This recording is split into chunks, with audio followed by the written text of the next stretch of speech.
Next chapter है current status of food processing industry in India and Bihar. तो food processing industry in India and Bihar. तो ये है कि food processing is the transformation of raw ingredients into food और food into other forms. तो food processing में होता क्या है कि रॉ इंग्रेडिएंट जो होता है हमारा, जैसे एग्रीकल्चर प्रोड्यूस हो गया या जो भी हो गया, उसको फूड में कन्वर्ट करना, फिर फूड को क्या अदर फॉर्म में कन्वर्ट करना। जैसे कि बताया है कि फूड प्रोसेसिंग में denote direct manufacturing of food और value addition to existing food. तो या तो फूड प्रोसेसिंग में दो प्रोसेस होता है, मैन्युफैक्चरिंग में दो प्रोसेस इन्वॉल्व होता है। या तो आप फूड प्रोडक्ट है उसको डायरेक्टली मैन्युफैक्चरिंग करते हैं, या फिर जो मतलब एग्जिस्टिंग है फूड उसमें आप वैल्यू एडिशन करते हैं। तो ये है, जैसे चिप्स बना रहे हैं तो चिप्स डायरेक्टली प्रोड्यूस कर रहे हैं, है कि नहीं। और कोई चीज़ अलग चीज़ है, बहुत सारे एग्जांपल है, उसे याद नहीं आ रहा है, तो उसमें वैल्यू एडिशन कर देते हैं हम लोग। तो food processing typically takes harvested crops और butchered animal products and uses these products produce long shelf life food products। तो मतलब कह रहा है कि इसमें हार्वेस्टेड क्रॉप्स का यूज होता है, बुचर्ड एनिमल प्रोडक्ट्स का मतलब प्रोसेसिंग किया जाता है, ताकि प्रोसेसिंग करने के बाद इसका सेल्फ लाइफ बढ़ाया जा सके। तो सेल्फ लाइफ जो है फूड प्रोडक्ट का बढ़ाया जा ज़्यादा सके, दिन टिकेगा। जैसे ज़्यादा मांस को काट कर कुछ ऐसा उसमें चीज़ मिला दिया ना कि वो मांस जो प्रिजर्व हो जाएगा वो ज़्यादा दिन तक टिकेगा, पैकेट फूड बन जाएगा। अब ये दिया है कि फूड प्रोसेसिंग जो है वो प्री हिस्टोरिक पीरियड से चलता आ रहा है, जिसमें when crude processing incorporated slaughtering, fermenting, sun drying, preserving with salt. तो पहले कैसे होता था, तो पहले मतलब फर्मेंटेशन करते थे हम लोग, सन ड्राइंग करते थे, किसी चीज़ को सुखाते थे धूप में, फिर नमक के साथ प्रिजर्व करते हैं, जो कि अभी भी करते हैं ये सब। तो ये सब पहले से चलता आ रहा है। तो अब यह है कि modern food processing adopt the latest technology and particles. तो वही है, पहले से अभी का कैसे अलग है, तो अभी नया टेक्नोलॉजी आ गया है कि नहीं। अथी प्रोसेसिंग चेन बन गया है, मशीन के थ्रू होता है ना। अब है कि why are food processing industry. तो मतलब फूड प्रोसेसिंग इंडस्ट्री पर ही जोर क्यों दिया जाए, तो ये दिया है कि इंडिया जो है ये लैंड मतलब ऐसा लैंड है जो फेमस है फूड प्रोडक्ट्स को लेकर, क्योंकि यहाँ पर 50% से ज़्यादा पॉपुलेशन जो है एग्रीकल्चर रिलेटेड एक्टिविटी में आती है। बिहार में तो सर्वे किए थे 74%, है कि नहीं। अब ये दिया है कि if there are good processing industry in India, raw material like grains and meats can be converted into food और डोमेस्टिक एंड फॉरेन कंजम्पशन। कुल मिला के है कि अगर यहाँ पर बढ़िया फूड प्रोसेसिंग इंडस्ट्री होगा तो हमारे इंडिया के पास जो पोटेंशियल ज़्यादा रॉ मटेरियल अवेलेबल है, जैसे कि ग्रेन और मीट अवेलेबल है बहुत सारा, उसको हम लोग क्या कर सकते हैं, उसको हम फूड के रूप में कन्वर्ट कर सकते हैं, उसमें वैल्यू ऐड करके एक फूड बना सकते हैं, एक प्रोडक्ट बना सकते हैं, जिसको डोमेस्टिक और इंटरनेशनल मार्केट में फॉरेन कंजम्पशन के लिए भेज सकते हैं। दूसरा में ये है कि फूड प्रोसेसिंग यूनिट जो है ये लिंक का काम करता है बिटवीन द एग्रीकल्चर और इंडस्ट्री, समझे। क्योंकि फूड प्रोसेसिंग यूनिट क्या होता है, इंडस्ट्री का पार्ट होता है, और वहाँ का रॉ मटेरियल जो सप्लाई होता है एग्रीकल्चर से होता है, तो ये एक तरह से लिंक का काम करता है। उसके बाद है फूड प्रोसेसिंग इंडस्ट्री के बारे में बोला जा रहा है कि absorb major share of workers from agriculture sector. तो एग्रीकल्चर सेक्टर में जानते हैं बहुत सारा वर्कर इन्वॉल्व है, इंडिया का बहुत सारा ओवर क्राउडेड है, तो वहाँ के वर्कर को भी एब्जॉर्ब करेगा, है कि नहीं, क्योंकि वही रॉ मटेरियल यूज कर रहा है, तो एक्सपीरियंस काम आ सकता है वहाँ के फील्ड में काम करने वाले वर्कर को। हु फेस डिसगाइज्ड अनएम्प्लॉयमेंट, बहुत ज़्यादा अगर एक ही फील्ड में एम्प्लॉयमेंट हो तो डिसगाइज्ड बोलते हैं, और जिससे क्या होगा कि बेटर प्रोडक्टिविटी आएगा और जीडीपी ग्रोथ भी बढ़ेगा। प्रोडक्टिविटी मतलब एक ही काम बहुत आदमी मिलकर करते हैं, जितना चाहिए आदमी उतना ही काम करें तो बेटर प्रोडक्टिविटी आएगा, है कि नहीं।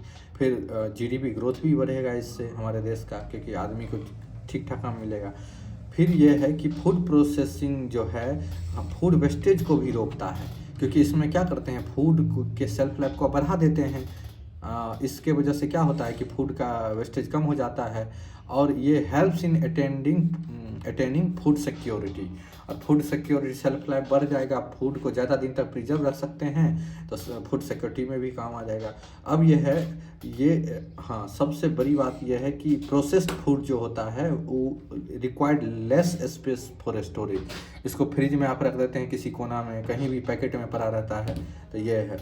अब यह है processed food can B exported, इसको एक्सपोर्ट कर सकते हैं, तो वही रेवेन्यू का एक इनकम जनरेशन का एक सोर्स होगा, है कि नहीं। आप एक्सपोर्ट करिएगा तो यहाँ के एक्सपोर्टर को क्या मिलेगा, डॉलर मिलेगा, तो getting foreign exchange reserve, India का फॉरेन एक्सचेंज रिजर्व बढ़ेगा फूड प्रोसेसिंग इंडस्ट्री की वजह से। अब ये है कि what is the scope of India in the food processing industry. अब स्कोप क्या है इंडिया में फूड प्रोसेसिंग इंडस्ट्री का, तो ये दिया है, have you ever wondered why UPSC specifically mention food processing as a topic in mains syllabus. अब इतना इंपॉर्टेंस है कि यूपीएससी भी इसको मेंस के सिलेबस में अलग मतलब लिख के मेंशन किया हुआ है। Because it is A sector that has huge potential for growth in the future. मतलब ये फूड प्रोसेसिंग के बारे में बोल रहा है कि ये ऐसा सेक्टर है जिसका ह्यूज पोटेंशियल है फ्यूचर में ग्रोथ के लिए। मतलब अभी इतना ही डेवलप नहीं है, लेकिन फ्यूचर में बहुत ज़्यादा पोटेंशियल है। अब ये है कि इंडिया का फूड इंडस्ट्री जो है वो heading towards the huge growth, मतलब ग्रोथ होने की संभावना बहुत ज़्यादा है, उसी तरफ बढ़ रहे हैं हम लोग। Increasing its contribution to the world food trade every year due to its immense potential for value addition particularly within the food processing industry। हर साल हम लोगों का कंट्रीब्यूशन, इंडिया के फूड इंडस्ट्री का कंट्रीब्यूशन बढ़ता जा रहा है वर्ल्ड फूड ट्रेड में, क्योंकि हर साल हम लोग क्या कर रहे हैं, वैल्यू ऐड कर रहे हैं अपने सिस्टम में। अब यह है कि Indian food and grocery market is the world 6th largest. तो ग्रोसरी और फूड मार्केट जो है वर्ल्ड 6th लार्जेस्ट है इंडिया में, with retail contributing 70% of the sales. और जहाँ पर और रिटेल जो है 70%, बाकी 30% में ये सब करता होगा ऑनलाइन के थ्रू, है कि नहीं। अब ये है the Indian food processing industry accounts 32% of the country total food market. तो जितना भी फूड मार्केट है उसका 32% फूड प्रोसेसिंग इंडस्ट्री कैप्चर करता है। It is one of the largest industry in India. ऐसा नहीं कि कोई छोटा मोटा इंडस्ट्री है, लार्जेस्ट इंडस्ट्री है। और 5th रैंक करता है इन terms of production, consumption, export और एक्सपेक्टेड ग्रोथ। तो यही है, मतलब 5th प्रोडक्शन में 5th रहता है ये। अब मेजर पॉइंट क्या है, मेजर पॉइंट देखते हैं इसमें। तो मेजर पॉइंट में यह है कि India's position as a major food producer. तो वही बात है कि मेजर फूड प्रोड्यूसर इंडिया का पोजीशन जो है कहीं हद तक फूड प्रोसेसिंग इंडस्ट्री की वजह से ही है। तो यही है, India ranks first in production of milk, ginger, banana, guava, papaya, mango. Rank second है rice, wheat, potato, sugar cane, cashew nut और मतलब टी में।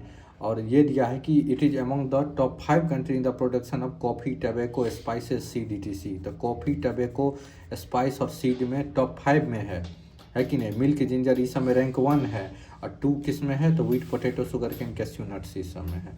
अब दिया है with such a huge raw material base we can easily become the leading supplier of food items in the world. मतलब हमारे पास बहुत मटेरियल है, रॉ मटेरियल है, ह्यूज रॉ मटेरियल है, हर चीज़ को हम लोग प्रोड्यूस कर रहे हैं लगभग, मतलब एग्रीकल्चर में। तो इसीलिए हम लोगों में एक तरह से फूड प्रोसेसिंग में सुपर पावर बनने की क्षमता है इंडिया में। अब रिसोर्स एडवांटेज, वही बात है कि ह्यूज रिसोर्स एडवांटेज है इंडिया के पास। कैसे, तो सॉइल, मतलब यहाँ का सॉइल बहुत फर्टाइल है। क्लाइमेट टाइप जो है सूटेबल है, जो कि cultivation of the diverse crops food के लिए, है कि नहीं। तो सॉइल और क्लाइमेट सूटेबल है डाइवर्स फूड क्रॉप्स के लिए। लॉन्ग कोस्टल लाइन्स है जो कि फिशिंग के लिए है, फिशिंग भी फूड प्रोसेसिंग में भी आ सकता है। और डोमेस्टिक एनिमल है, जिससे मीट, मिल्क, ये सब जो डेयरी प्रोडक्ट्स हम लोग बना के फूड प्रोसेसिंग करके बेचेंगे, है कि नहीं। तो ह्यूज रिसोर्स है डोमेस्टिक एनिमल्स का भी यहाँ पर। तो यही सब है। इंक्रीजिंग एम्प्लॉयमेंट, तो ये है कि expected to create more than 10 lakh new jobs. तो ये है कि मतलब 10 लाख नया जॉब जो है उसका मतलब एक्सपेक्टेशन है कि ये क्रिएट किया जा सकता है, कहाँ, फूड प्रोसेसिंग इंडस्ट्री की वजह से। Curbing migration. अब देखिए, चूँकि एग्रीकल्चर इसका रॉ मटेरियल होता है, अगर फूड प्रोसेसिंग इंडस्ट्री को अगर रूरल एरिया में सेटअप कर दिया जाए तो क्या होगा, जो गांव से होने वाले जो माइग्रेशन है उसको रोका जा सकता है कि नहीं। और ये मतलब resolve the issue of urbanisation के इशू को रोका भी जा सकता है, कि जो कि तेज़ी से अर्बनाइजेशन हो रहा है। लोग गाँव छोड़ेंगे, शहर की तरफ मूव करेंगे तो अर्बनाइजेशन होगा, वहाँ पर अपना घर बनाएंगे, सब चीज़, तो उसके लिए भी ये काम करेगा। Curving food inflation. अब चूंकि इसमें वेस्टेज रुकता है, आप पहले ही पढ़ चुके हैं, प्रोसेस होने के वजह से तो फूड का सप्लाई बढ़ जाएगा, और कर्व क्या करेगा, इन्फ्लेशन कम होगा, है कि नहीं। डायरेक्ट रिलीफ इससे होगा कहाँ भी, नॉन फूड इन्फ्लेशन पे भी। अगर जैसे न कोई चीज़ मतलब रिलेटेड है फूड से, उसको नॉन फूड इन्फ्लेशन बोलते हैं, मतलब अनरिलेटेड है, तो उसका भी इन्फ्लेशन क्या होगा, मतलब कंट्रोल होगा। ये है क्रॉप डाइवर्सिफिकेशन को प्रमोट करेगा, है कि नहीं। फार्मर नया नया क्रॉप लगाएंगे, है कि नहीं, डाइवर्सिफाई करेंगे अपने प्रोडक्ट क्रॉप को।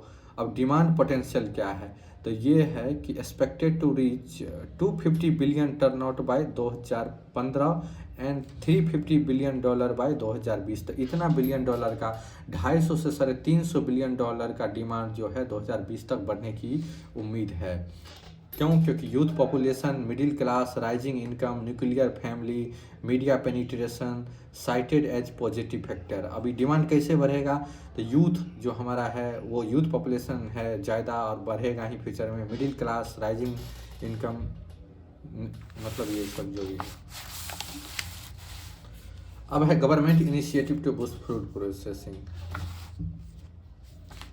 हाँ, तो गवर्नमेंट क्या क्या है, तो एफडीआई को अथी कर रही है, गवर्नमेंट प्रमोट कर रही है, एक्साइज ड्यूटी को रिडक्स कर रही है, उसका ये बूस्ट करेगा मतलब हमारे फूड प्रोसेसिंग इंडस्ट्री को। उसके बाद future driver of India growth है, तो फूड प्रोसेसिंग के बारे में बोला कि इंडिया के फ्यूचर मतलब ड्राइवर ऑफ इंडियन ग्रोथ है, क्योंकि 10% ऑफ जीडीपी के आसपास कंट्रीब्यूशन करने का इसका अथी है।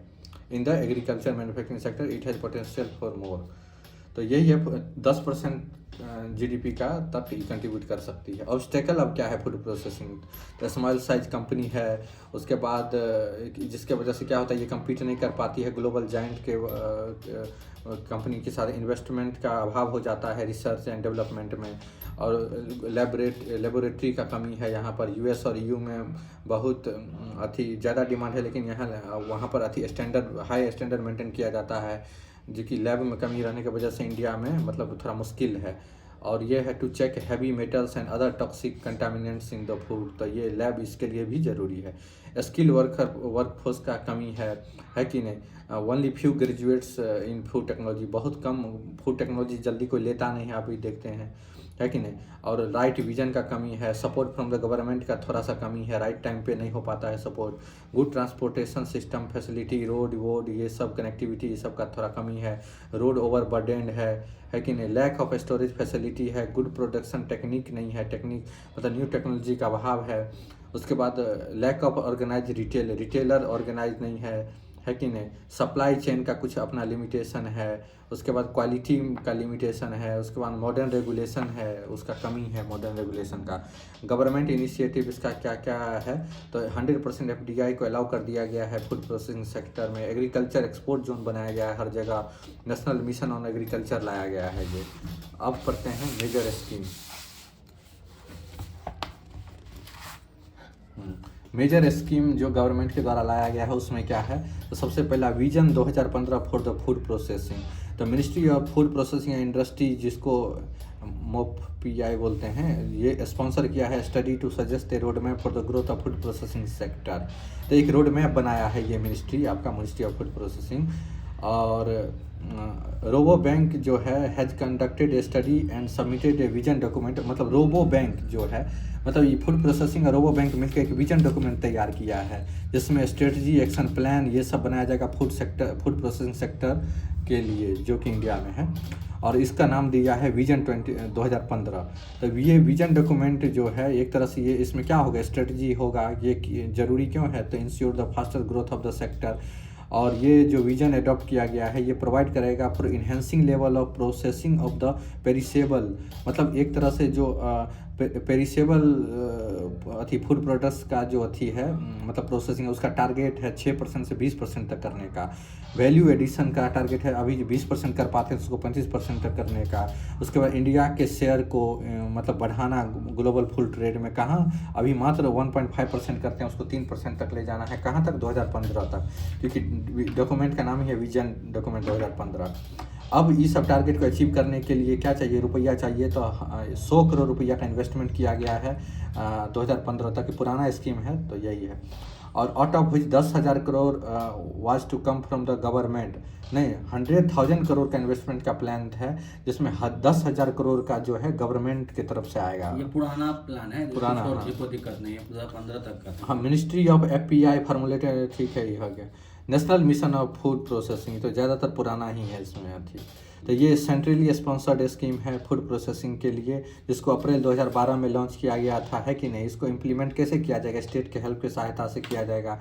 अब इसमें क्या है कि एक नेशनल मिशन इस्टेब्लिश किया गया है मतलब स्टेट और डिस्ट्रिक्ट लेवल पर भी, और जिसका बेसिक ऑब्जेक्टिव होगा कि decentralisation of implementation of the food processing related scheme.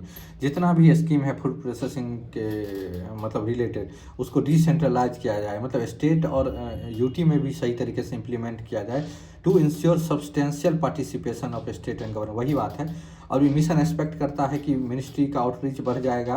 Ministry outreach significantly in terms of planning, supervision और monitoring of the various scheme.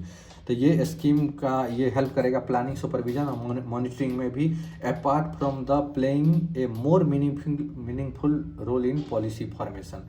मतलब पॉलिसी फॉर्मेशन ही इंपॉर्टेंट नहीं है, प्लानिंग, सुपरविजन और मॉनिटरिंग भी इंपॉर्टेंट है। अब मेगा फूड पार्क तरह मतलब हर जगह बनाया जा रहा है, और इसका जो एम है, तो ये मेगा फूड पार्क क्या करता है? एग्रीकल्चर प्रोडक्शन को लिंक कर देता है मार्केट से, है कि नहीं।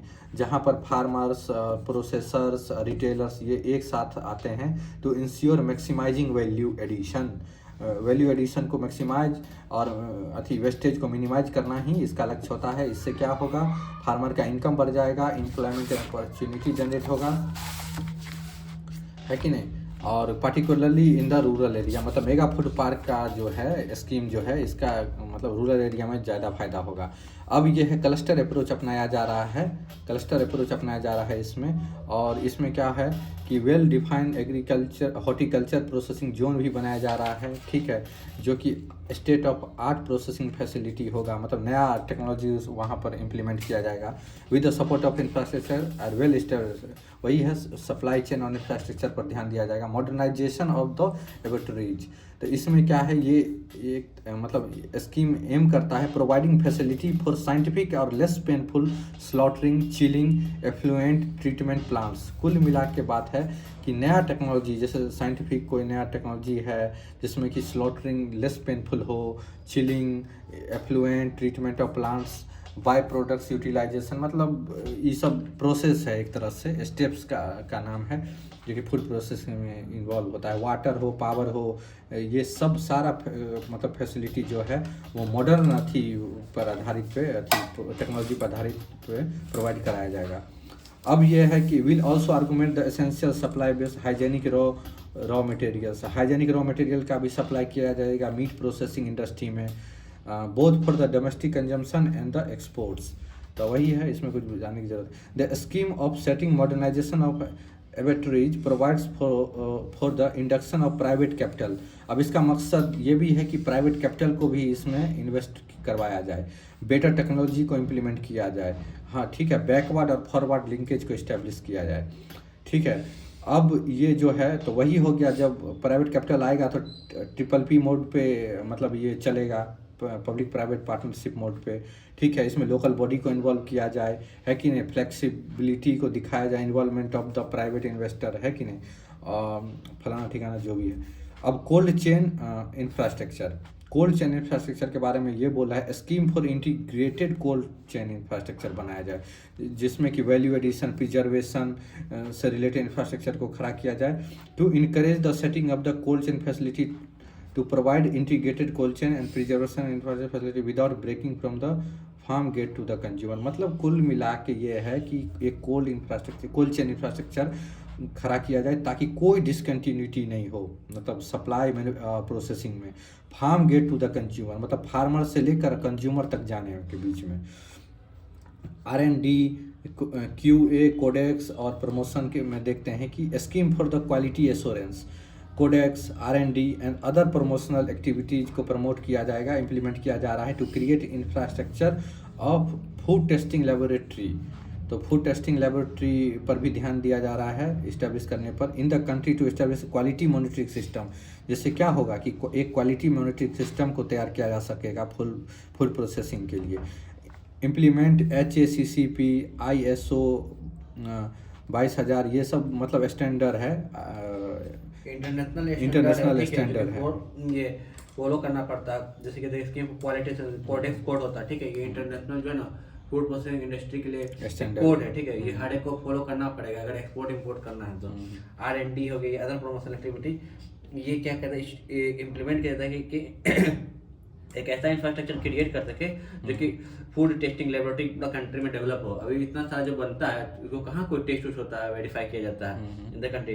तो इसलिए क्वालिटी मॉनिटरिंग सिस्टम के लिए ना ये इस तरह का जो हमको प्रमोशन करने का बात कर रहा है कि जिसमें सर्टिफिकेशन देता है ना, देखिए food implement HACCP ISO certification देता है, ये सारा चीज़ जो लिखा हुआ है ये सब क्वालिटी मैनेजमेंट के अंदर पार्ट आता है। मतलब यही है कि इसमें जो हाईली स्टैंडर्डाइजेशन जो है उसको इम्प्लाई किया जाए, जिससे कि क्या है क्वालिटी मेंटेन हो, उसका मॉनिटरिंग और मैनेजमेंट किया जाए, बस यही है। R&D सब पर पैसा मेजर स्कीम में खाली ये फिर तुम दिखा देते, मेजर स्कीम में ना आपका जैसे विजन 25 फॉर फूड प्रोसेसिंग है, ठीक है, ये 2015 में जो है ministry of food processing industry लाया था। ये क्या था, एक डॉक्यूमेंट रिलीज किया था जिसमें कि एक स्ट्रेटजी और एक्शन प्लान बताया किस तरीके से हमको फूड प्रोसेसिंग सेक्टर को बढ़ाना है, ठीक है। और जो ये क्या करेगा जो पेरिसेबल आइटम है उसको प्रोसेस करके ना उसको वेस्टेज को कम करेगा, और जो वैल्यू चेन है जो ऑलरेडी है उसको और वैल्यू एडिशन करेगा, जैसे 25 से 25% वैल्यू एडिशन करेगा, ठीक। फिर इसी तरीके से फिर आगे जाकर एक national mission on food processing आता है जो कि सेंट्रली स्पॉन्सर्ड स्कीम होता है, ठीक है। ये तो मेजर स्कीम हो गया।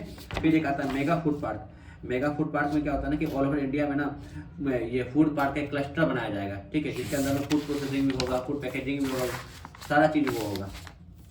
इसमें क्या होगा कि एम्प्लॉयमेंट जनरेट या फॉरवर्ड बैकवर्ड लिंकेज बढ़ेगा। फिर ये मॉडर्नाइजेशन ऑफ एबेटियर वाला पढ़ लीजिए, ठीक है, एबेटियर, फिर इसका फिर कोल्ड चेन इंफ्रास्ट्रक्चर, ये सब हम लोग देख लिए। फिर फिर R&D और QA देख लिए।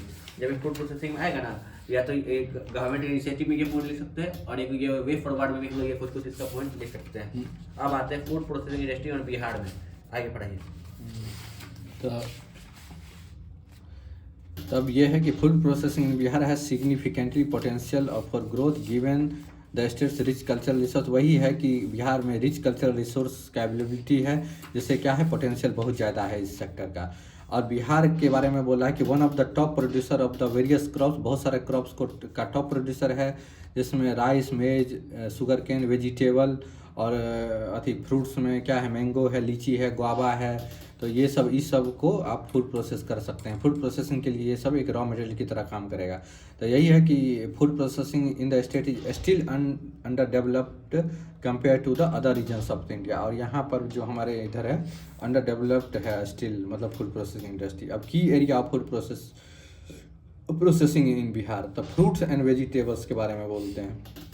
तो बिहार में बहुत ज़्यादा प्रोडक्शन होता है, इसका आपको पता ही है, जिसमें कि मैंगो, लीची, गुआवा और वेजिटेबल में पोटैटो, पीज, ये सब। तो ये है कि इन सब रॉ मटेरियल को जूस और जैम्स, पिकल्स और केन प्रोडक्ट्स में बना के मतलब आप प्रोसेस कर सकते हैं। उसके बाद dehydrated item can add value and extend self life. मतलब ये कह रहा है कि डिहाइड्रेटेड आइटम जो है जिसमें पानी को एब्जॉर्ब कर लीजिएगा तो डिहाइड्रेटेड आइटम होगा, तो उससे क्या होगा, वैल्यू और सेल्फ लाइफ बढ़ जाएगा। अब यही है कि बिहार का पोटेंशियल जो है फूड प्रोसेसिंग सेक्टर, एक नया टर्म यूज हुआ है, स्पेशली फॉर लीची और इज पार्टिकुलरली नोटेबल।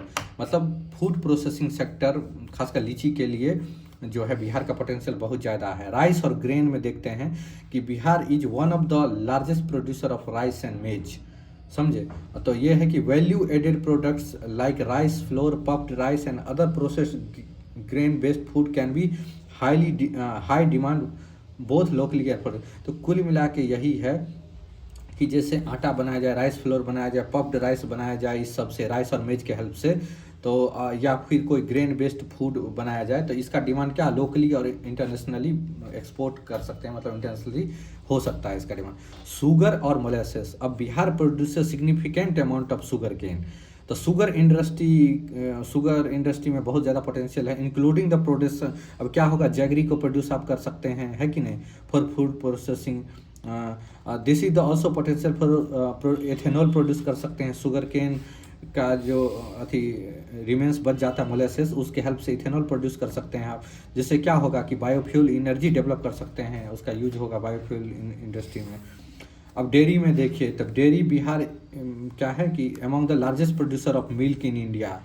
तो डेयरी प्रोसेसिंग में बहुत सारा अथी रॉ मटेरियल बिहार से मिल सकता है, जिसमें कि चीज़, बटर, घी और कर्ड, ये सब को आप बना सकते हैं प्रोसेस करके। However the sector faces challenge in terms of the modern infrastructure and technology. तो मॉडर्न इंफ्रास्ट्रक्चर और टेक्नोलॉजी का अभाव है डेयरी में। अब मिल्क और पोल्ट्री में क्या है, तो ये बिहार में एक ग्रोइंग है इंडस्ट्री है, मिल्क पोल्ट्री और मीट इंडस्ट्री है, ये ग्रोइंग इंडस्ट्री है। There is untapped potential for processed meat products like sausage, ready to cook meals and package poultry products.